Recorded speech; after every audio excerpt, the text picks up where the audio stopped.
बताइए सर। ये एक रजौरी मैराथन था जिसके अंदर हमने 3 कैटेगरीज रखी थी, 5 किलोमीटर, 10 किलोमीटर और 15 किलोमीटर की। ओपन था सबके लिए, लेडीज़, चिल्ड्रन, एल्डरली, यहाँ तक कि 60 साल के लोगों के लिए भी ये ओपन था। और तकरीबन 1200 लोगों ने इस मैराथन के अंदर हिस्सा लिया। इसका मुद्दा ये था कि सबसे पहले जो आजकल नारा चल रहा है, फिट है इंडिया तो बढ़ेगा इंडिया, उसको बढ़ावा देने के लिए। दूसरा, रजौरी मैराथन को एक नेशनल पोर्टल के ऊपर लाने के लिए, ताकि पूरी देश में ही और दुनिया के अंदर ये संदेश जाए कि रजौरी के अंदर ऐसी स्पोर्ट्स ऑर्गेनाइज हो सकती है और हो रही है। साथ ही साथ इस एरिया की डेवलपमेंट और इस एरिया को टूरिज्म में भी बहुत बढ़ावा मिलेगा। और कोविड के बाद ये एक पहला मेगा इवेंट है सर, इसके ऊपर आप क्या क्या बोलना चाहेंगे? JNK ने वैक्सीनेशन के अंदर सबसे आगे है स्टेट। अभी जो केसेस यहाँ पे हो रहे हैं बहुत ही मिनिस्क्यूल है, बहुत कम है। और साथ ही साथ कोविड प्रोटोकॉल हमने ये फॉलो करा था कि जो भी डबल वैक्सीनेटेड है वही इस रन के अंदर हिस्सा लेगा, और जो वैक्सीनेटेड नहीं थे उनका RT-PCR टेस्ट हमने लिया है और उसी के बाद उनको यहाँ भागने की परमिशन दी गई है। फ्यूचर में कोई ऐसा मेगा इवेंट सर? अवश्य करते रहेंगे। ये एक एनुअल फीचर अभी बन जाएगा। और यहाँ पर जो फौज है 25 डिव है, एस ऑफ स्पेड्स डिवीजन, इसको हमेशा हर साल अक्टूबर-नवंबर के अंदर वेदर को देखते हुए ऑर्गेनाइज करती रहेगी। जिस तरह से 280 बच्चियों ने भाग लिया, तो कहीं ना कहीं वुमेन एम्पावरमेंट को बढ़ावा मिल रहा है पीरपड़ा खिते में? बिल्कुल मिल रहा है। और यहाँ पर हमारे को बहुत लड़कियों ने कांटेक्ट भी करा है कि NDA की एडमिशन के लिए सैनिक स्कूल के अंदर भी और साथ ही साथ RIMC के अंदर भी एडमिशन लेने के लिए क्या प्रोसीजर है, और वो हमारे से ट्रेनिंग भी ले रहे हैं। और हाल ही में नौशेरा के अंदर प्रधानमंत्री जी आए थे और उन्होंने इसके बारे में भी बहुत इसकी जिक्र किया था। सर, फौज और आवाम के लिए क्या कहेंगे आप? फौज और आवाम यहाँ की जान है, यहाँ का दिल है, और हमें साथ रहना है यहाँ पर, ताकि इस एरिया को और तरक्की मिले। यहाँ पे इतनी खूबसूरत जगह है, यहाँ पे इतना टूरिज़्म हो सकता है, इतनी हिस्टोरिकल जगह है, और लोग यहाँ पे आएंगे इससे। Thank you. डिव ने ये बहुत अच्छी इवेंट ऑर्गेनाइज कराई, जो रजौरी मैराथन के नाम से ये इवेंट थी, जिसमें कि यूथ ने बहुत बढ़ चढ़ कर हिस्सा लिया। और आपने देखा होगा हर एज ग्रुप के लोगों ने यहाँ पर पार्टिसिपेट किया है, चाहे वो गर्ल्स हैं या बॉयज़ हैं। उनका उत्साह देख करके हम सभी को बहुत खुशी होती है कि सबके अंदर बहुत जोश था, बहुत उमंग थी, और बहुत दिन से लोग ऐसी इवेंट का ऑर्गेनाइज करने का इंतजार कर रहे थे। जिस तरह से आज आपने भी भाग लिया इसमें, तो युवाओं के साथ, छोटी बच्चियों के साथ, तो कैसा लगा? मुझे युवाओं का उत्साह देख करके बहुत खुशी हुई। हम तो खाली वैसे ही पार्टिसिपेट कर रहे थे इसमें, लेकिन जब मैंने युवाओं को दौड़ते हुए देखा उसमें, और छोटे बच्चे से लेकर के और बुजुर्ग तक इसमें हिस्सा ले रहे थे, लेकिन बच्चों की एनर्जी देख करके बहुत खुशी होती है। और मैंने देखा कि लड़कियां किसी से कम नहीं हैं, वो खुद भी बहुत तेज़ दौड़ रही थी और बहुत आगे हमसे दौड़ रही थी। तो जिस तरह से ऐसे कार्य करने से बच्चों का मनोबल बढ़ता है, युवाओं को, तो आप जैसे ऑफिसर को क्या प्रेरणा मिलती है? इनफैक्ट बच्चों से हमें ये सीखने को मिलता है कि कोई किसी से कम नहीं है। अगर दिल के अंदर जज्बा है कुछ भी करने का, और अगर ठान लिया जाए तो उसको ज़रूर पूरा करते हैं। मैं देख रहा था कि कुछ तो छोटे ऐसे बच्चे थे जिनको 10 किलोमीटर बहुत लंबा डिस्टेंस होता है उनके लिए, लेकिन उन्होंने हिम्मत नहीं हारी, और सांस बहुत चढ़ा हुआ था, लेकिन उसके बावजूद भी वो लगे हुए थे। चढ़ाई थी काफ़ी, लेकिन फिर भी उन्होंने रेस बड़े अच्छे तरीके से पूरी की। तो ये एक ऐसा मौका है जब उनसे इंटरेक्ट करके हमें पता लगा कि वो सब उनके अंदर देशभक्ति का जज्बा है, और बहुत से लोग, बल्कि मैक्सिमम जिससे मैंने इंटरेक्ट किया, वो सभी आर्मी को ज्वाइन करना चाहते हैं, डिफेंस फोर्सेस को ज्वाइन करके भारत की सेवा करना चाहते हैं। किसने करना है? सरकार का काम है। 100 crore has not been, crore जो था वो अप्रूव है, 6 करोड़ आया 7 से सोल्यूशन। हमें प्रॉब्लम्स को काउंट करना नहीं होता है। द बेस्ट रिसोर्सेज, बड़ा डॉक्टर कौन होता है? जो इलाज करता है, जो बीमारी को नहीं बोलता जाए ये बीमारी मैं नहीं कर सकता, वो बोले कोई टाके दूंगा। इसलिए as a government employee, as a government officers, we have to find solutions. हमने अपना जो प्रॉब्लम है उसका सोल्यूशन कर आगे बढ़ना है। आपका 100 करोड़ रुपया यहाँ खनिज लिस्ट के अंदर नहीं हुआ, क्यों नहीं हुआ है आप आगे जाकर देखेंगे। नेक्स्ट इसको बोलते हैं उनको जो है कोई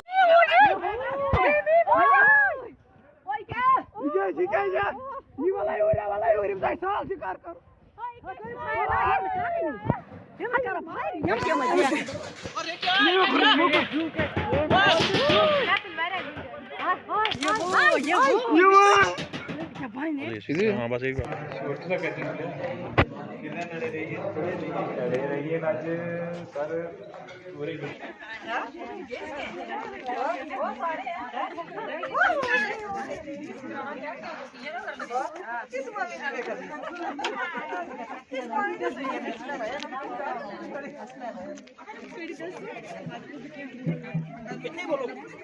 शिव परिवार गुफा जो हमारे दसल में है, वहाँ पे एक भंडारे का आयोजन किया गया और हमें यहाँ आने का मौका मिला भोले बाबा के दर्शन करने को।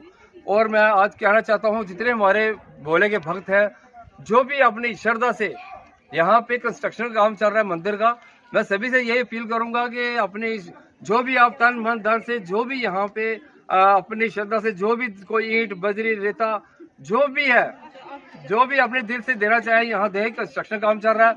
यहाँ हमारे प्रधान जी मंदिर जी के हैं शर्मा साहब, जो बहुत ही यहाँ मेहनत कर रहे हैं। इनकी टीम जो शर्मा जी इधर कैशियर हैं इनके, बहुत ही ये मेहनत कर रहे हैं कि सालों से आज इनका नतीजा यहाँ पहुँचा के आज यहाँ एक 2 हॉल भी बन चुके हैं। अब जो मंदिर का घुम्मट है वो बनाने को पीछे थोड़ा सा रह गया काम। मैं सभी से अपील करूंगा जितने भोले के भक्त हैं कि यहाँ पे एक बार जरूर आए, दर्शन करें भोले बाबा।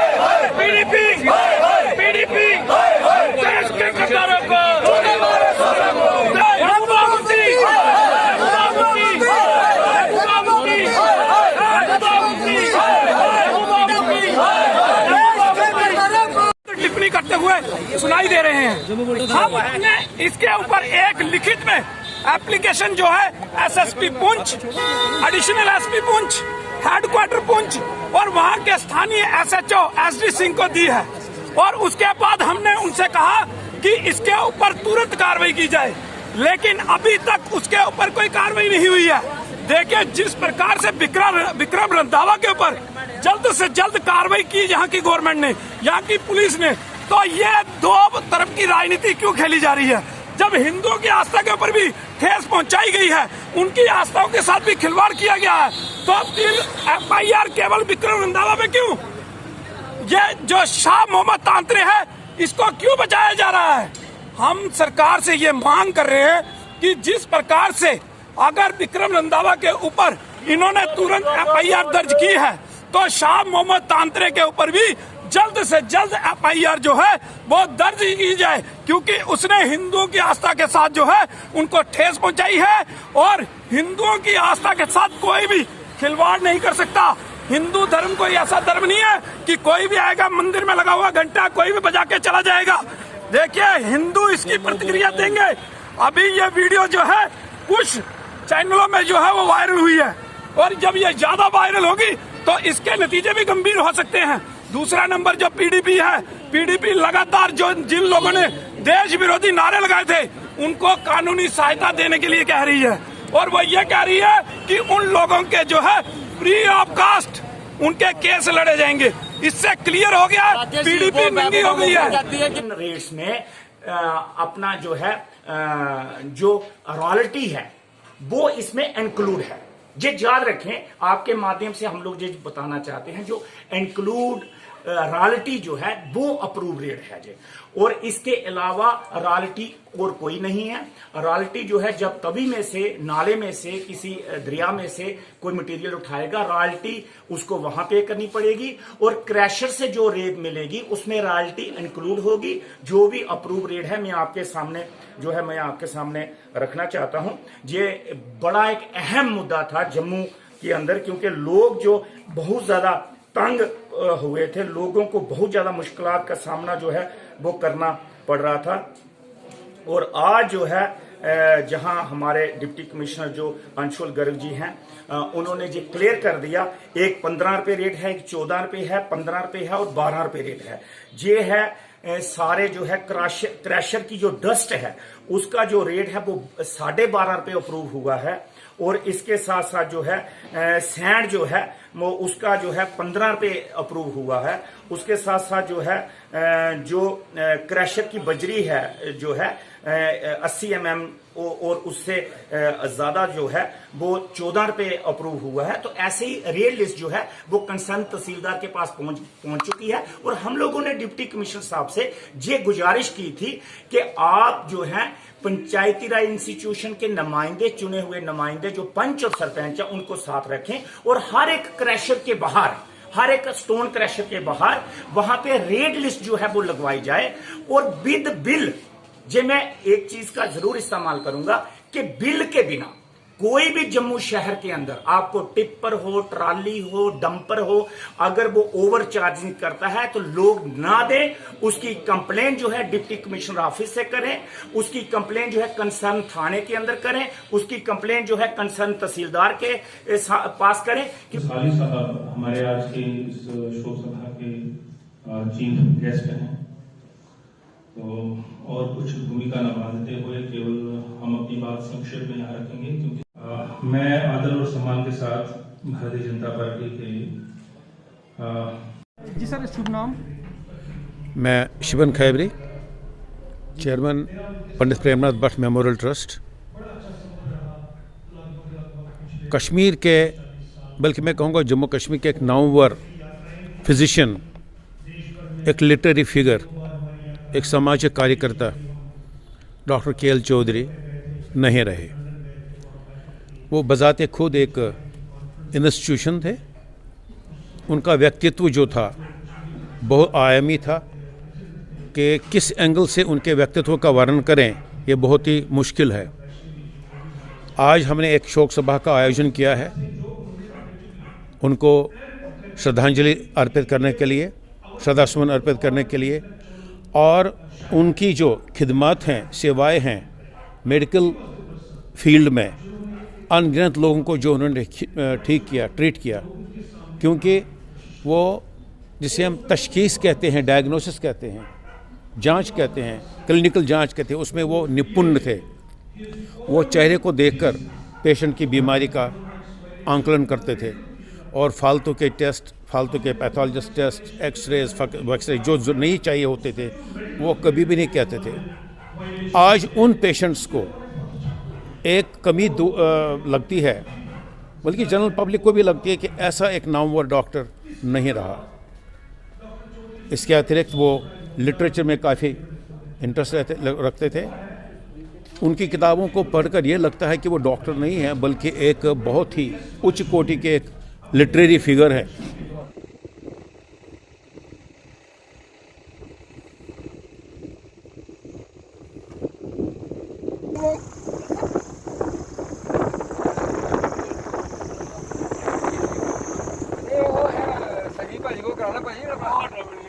हाँ भाजी, जरा टेट नहीं कमांदा नाम दे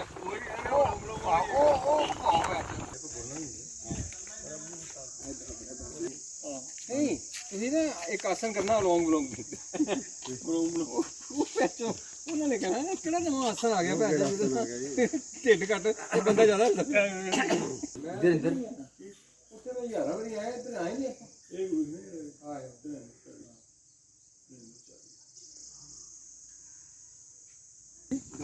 संजीव तो ऊपर नहीं की थोड़ी, वो इससे तेज होगा।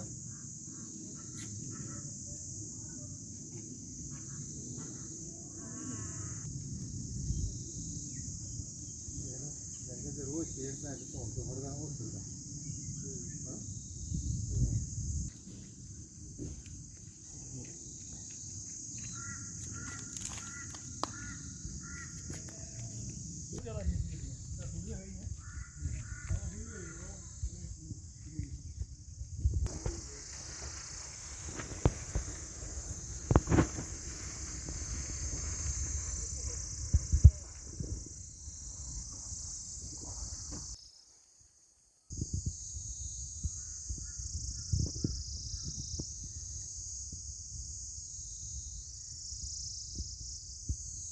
अमृतसर से आया हूँ और करीब 10-12 साल से पहले यहाँ से आ रहा हूँ। पहले गौरीकुंड में भी माथा टेकते हैं, फिर शुद्ध महादेव, फिर इधर रामतलाई में आते हैं। लेकिन आज से 10 साल पहले कोई डेवलपमेंट नहीं थी यहाँ, बिल्कुल उजाड़ था। लेकिन धारा 370 हटने के बाद अभी जैसे बहुत स्पीड से काम चल रहा है, बहुत बढ़िया काम चल रहा है। वो देखने का नज़ारा ही अलग है, तो जैसे कोई स्वर्ग में आ गया ऐसा है जो बन रहा है। वो तो अच्छा ही है, योग के लिए तो इलाज के लिए लोग आएंगे तो अच्छा ही है, वो तो डेफिनेटली बहुत बढ़िया है। मैं तो ये इसका बहुत शुक्रिया करता हूँ सरकार का, जो इतना बढ़िया काम कर रही है। ओके सर, मेरा नाम देव शर्मा है, मैं अमृतसर पंजाब से हूँ। हम हर साल आते हैं यहाँ पर शुद्ध महादेव माथा टेकने के लिए, लेकिन अब ऐसा लग रहा है धारा 370 हटने के बाद बहुत ही बढ़िया लग रहा है। एक तो योग आश्रम जहाँ बन रहा है, ये सारे वर्ल्ड को इसका फ़ायदा होगा। ख़ास तौर से लोगों को रोज़गार भी मिलेगा। यहाँ पर 100 करोड़ का प्रोजेक्ट है, बहुत लोगों को रोज़गार मिलेगा। और योग आश्रम बनने से बहुत से लोगों की सेहत भी ठीक होगी और लोग यहाँ पर ज़्यादा से ज़्यादा आएंगे। टूरिस्ट शटल भी है और बढ़िया गवर्नमेंट की बहुत सराहना की है मैंने, क्योंकि यहाँ पर जो सड़कें बनी हैं, डेवलपमेंट हुआ है, इसका बहुत बहुत फ़ायदा होगा लोगों को।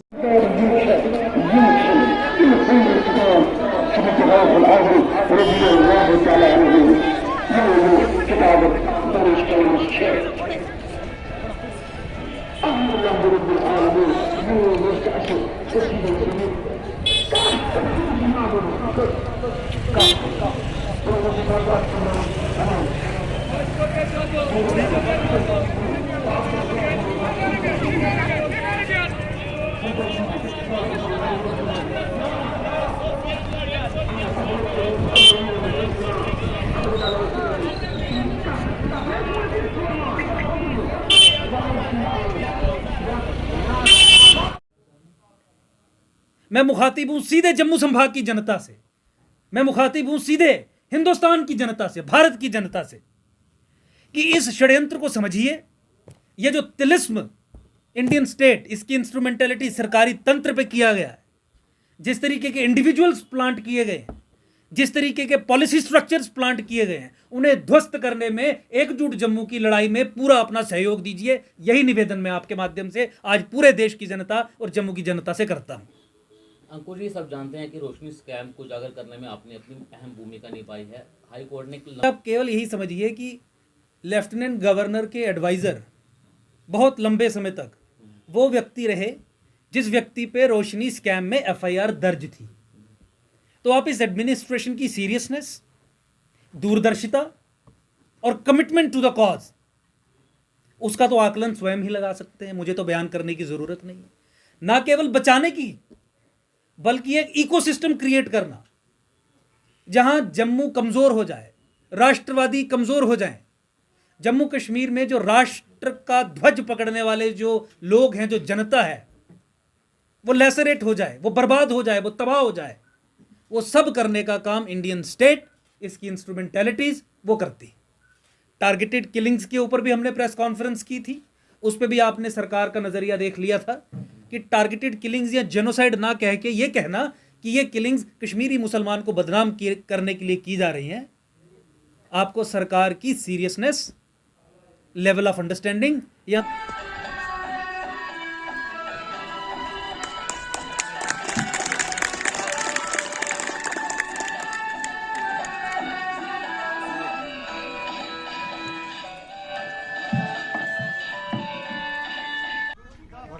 Good afternoon everyone, I am Quratulain, I am from Rautpura कफवारा।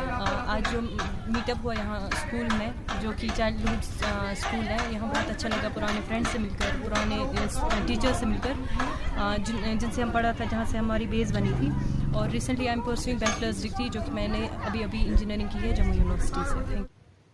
अस्सलाम वालेकुम वरहमतुल्लाहि वबरकातुहू।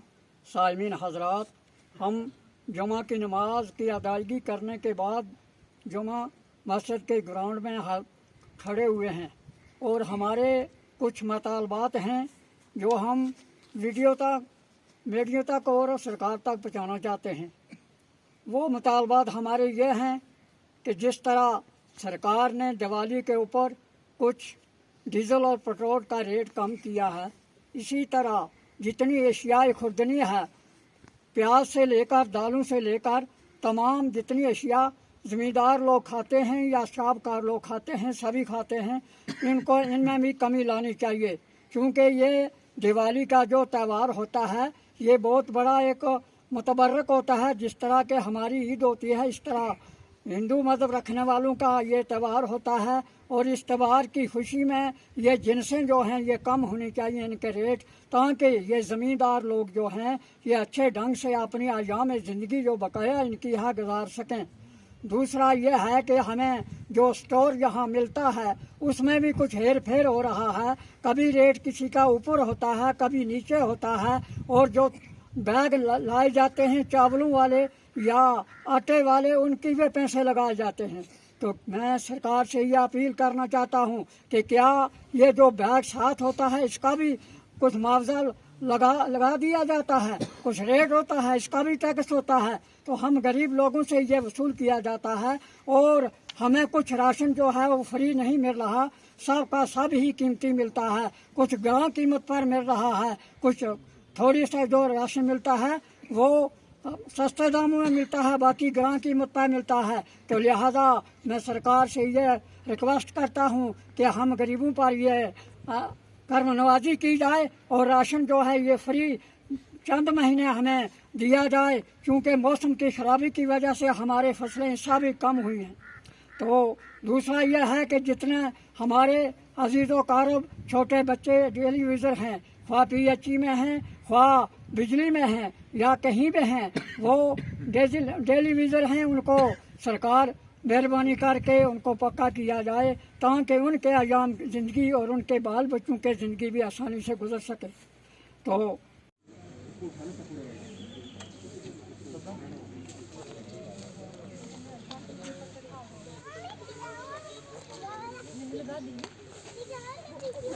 आगे आ जाओ, इस साइड।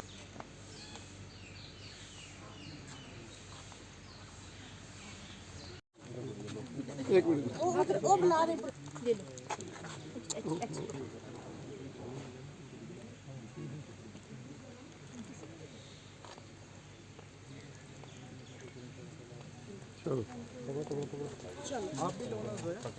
नाम? मेरा नाम आशा रानी है। हम पूंछ बॉर्डर एरिया के रहने वाले हैं। तो सबसे पहले मैं भाई दूज के इस पावन त्यौहार पे सभी अपने सभी देशवासियों को हार्दिक बधाई देती हूँ।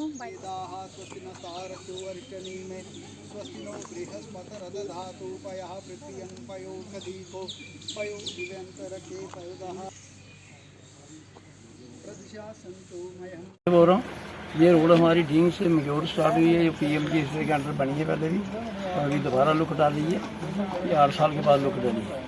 और मैं पहले तो धन्यवाद करना चाहता हूँ अपनी BDC चेयरमैन से, फिर आगे PMGSY अफसर साहिबान, एक्शन साहब, AD साहब, AE साहब और ये आए हुए सभी साथी। ये रोड में सबका धन्यवाद करना चाहता हूँ मोदी साहब का, सेंट्रल गवर्नमेंट जो उन्होंने ये पैसा भेजा है उनका ब्लॉक से। और आज हम मंग्योड़ पंचायत में पहुंचे हैं, जहां PMGSY के थ्रू जो रोड बन रही है उसका हमने काम शुरू करवाया है और जहां ब्लैक टॉपिंग का काम शुरू हुआ है। मैं प्रधानमंत्री नरेंद्र भाई मोदी जी का धन्यवाद करना चाहती हूं, जिन्होंने एक सपना पब्लिक को दिखाया था कि हर घर रोड पहुंचेगी, और वो पूरा दिखता भी हमें दिखाई दे रहा है। इसी से मैं हमारे जो LG साहब हैं उनका धन्यवाद करना चाहती हूँ, हमारे जो अध्यक्ष रविंदर रैना जी हैं उनका धन्यवाद करना चाहती हूँ, DC रजौरी का। इसी के साथ हमारे PMGSY के जो एक्शन है मैं उनका भी धन्यवाद करना चाहती हूँ, और AA साहब हैं उनका भी धन्यवाद करना चाहती हूँ, जिन्होंने हमारे ब्लॉक की काफी सारी रोडों का काम किया है, बहुत अच्छा ढंग से किया है। और